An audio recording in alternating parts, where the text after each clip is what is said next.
దేశంలో కాక్రోచ్ ఉద్యమం ఎందుకు జరుగుతూ ఉంది? 25 మంది చావు కారణమైనటువంటి ఈ ధర్మేంద్ర ప్రధాన్ అనే వ్యక్తి రాజీనామా చేయాల్సిందే, ఖచ్చితంగా నీట్ బాధితులందరికీ న్యాయం జరగాలని చెప్పి గట్టిగా ఉద్యమం అనేది జరుగుతూ ఉంది.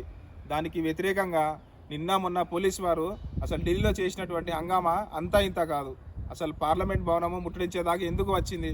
దాదాపు చాలా రోజుల నుంచి కాక్రోచ్ జనతా పార్టీకి సంబంధించినటువంటి సభ్యులు, కొంతమంది యువత, వీళ్ళందరూ కలిసి పెద్ద ఎత్తున నిరాహార దీక్ష చేస్తూ ఉంటే, జంతర్ మంతర్ దగ్గర పెద్ద ఎత్తున ఉద్యమం చేస్తుంటే అది ఎక్కడ పట్టించుకోపోయేసరికి పార్లమెంట్ సమావేశాలు జరుగుతున్న వేళ పార్లమెంట్ని ముట్టడించాలి అని చెప్పి వాళ్ళ నిర్ణయంతో వాళ్ళు కదిలితే ఒక్కసారిగా ఊహించని విధంగా పోలీసు వారు దాడి చేసి ఒక్కొక్కరిని విచ్చలవిడిగా కొడుతుంటే తీవ్ర స్థాయిలో దేశం మొత్తం యువత ఈరోజు రగిలిపోతూ ఉంటే పచ్చ మీడియా అంటే తెలుగుదేశానికి సంబంధించిన మీడియా ఈ కాక్రోచ్ జనతా పార్టీకి వ్యతిరేకంగా మాట్లాడుతూ ఉంది.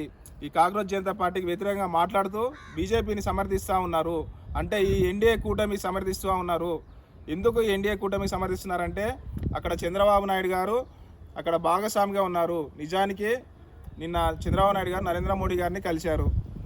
ఎక్కడైనా కానీ అడిగారా చంద్రబాబు నాయుడు గారు ధర్మేంద్ర ప్రధాన్ని తీసేయండి, మన ఎన్డీఏకి చెడ్డ పేరు వస్తుంది, విద్యార్థుల యొక్క భవిష్యత్తు మనకు ముఖ్యము, విద్యార్థుల్ని కాపాడాల్సిన బాధ్యత మన మీద ఉంటుంది, లేస్తే నేను జంజీ జంజీ జంజీ అని చెప్పి మా రాష్ట్రం పవన్ కళ్యాణ్ గారిని, ఒక పక్క నారా లోకేష్ గారిని, ఒక పక్క నేనే ఇద్దరికన్నా పెద్ద జంజీని అని చెప్పి గొప్పలు చెప్తూ ఉంటాను అని చెప్పి నిన్న మీరు అడిగారా మోడీ గారిని? నాకు తెలిసి అసలు ఆ టాపిక్ కూడా వచ్చి ఉండదు బహుశా.